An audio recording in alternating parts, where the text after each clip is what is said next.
So today we're going to talk about one of the most important political and religious ideas in Chinese history, the mandate of heaven. The mandate of heaven was this belief that the ruler's right to govern came from a higher moral force called heaven. Now, not necessarily a god in the Western religious sense, but more like the cosmos, like the heavens, you know, the outer world around us. Like there's some sort of cosmic authority that connected truth, order, and justice. The idea was pretty simple. A ruler was allowed to rule because heaven approved of that ruler, but only as long as they governed well. This idea becomes especially important starting in China around the rise of the Zhou dynasty, which started around 1046 BC, and that's after the Zhou beat the Shang dynasty. So the Zhou used the mandate of heaven to explain why it was legitimate of them to replace the Shang kings. So they argued that the Shang rulers had become corrupt and immoral, and so heaven withdrew its support and gave the mandate to the Zhou instead. So it really tells us something key there. Unlike the European concept of the divine right of kings, which often implied that the king's authority was permanent and unquestionable, the mandate of heaven was conditional, and it showed that the ruler had responsibilities, not just to the heavens, but to the people. So if they failed the people, those kings could lose their legitimacy. But what counted as good rule in terms of the mandate of heaven? So a ruler was supposed to maintain order and stability, protect the people, act with good moral behavior, and govern fairly. If the government became abusive, either corrupt or through harsh policies or heavy taxation, or even neglect, then people might believe that heaven was no longer supporting that dynasty. So, how would anyone have known if the mandate had been lost? Traditionally, people looked for signs. These could include natural disasters like floods or droughts or earthquakes or even famines. They could also include major social and political upheavals like widespread rebellion or invasion or economic collapse or constant government instability. The logic was if the ruler is truly in harmony with heaven's will, then society would function properly because everything would be aligned like it should be. But if everything's falling apart, maybe that meant that the ruler was no longer legitimate. So here's another point.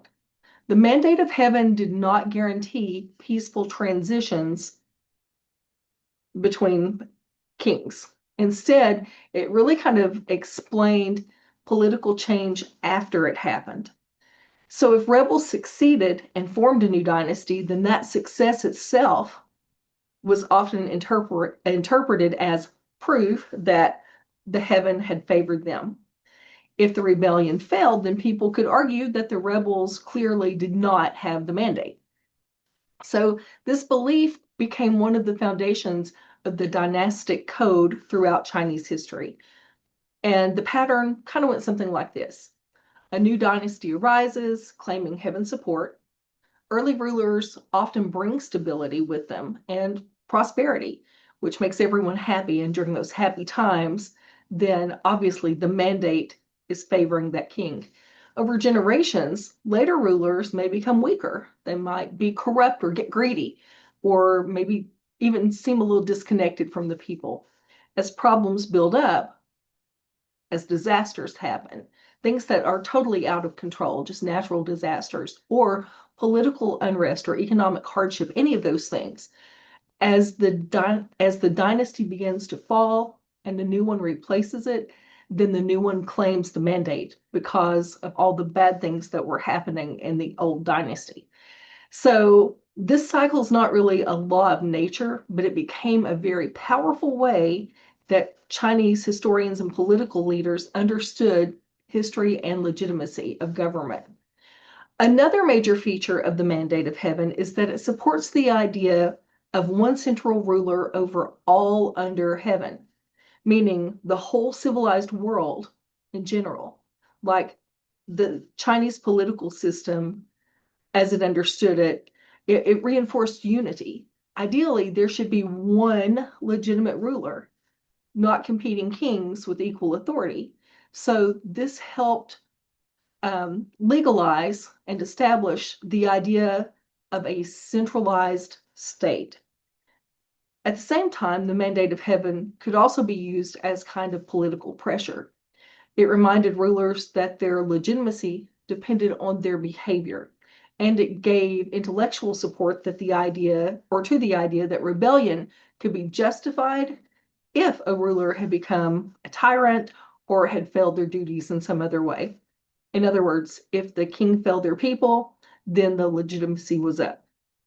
So, to sum it up, the mandate of heaven was a belief that a Chinese ruler had the right to govern as long as they ruled in a moral and effective way. Natural disasters, political unrest, or some sort of economic collapse could be seen as signs that the mandate was lost. So anything bad that happened was often interpreted as a sign. New dynasties often claimed that opportunity and justified those bad things as a break in the mandate so that they could take over and start a new dynasty, which shaped Chinese political cultural for centuries. So it's really easy to sum up basically in this sentence. In China, political power was legitimate only when heaven approved, and heaven's approval depended on good government.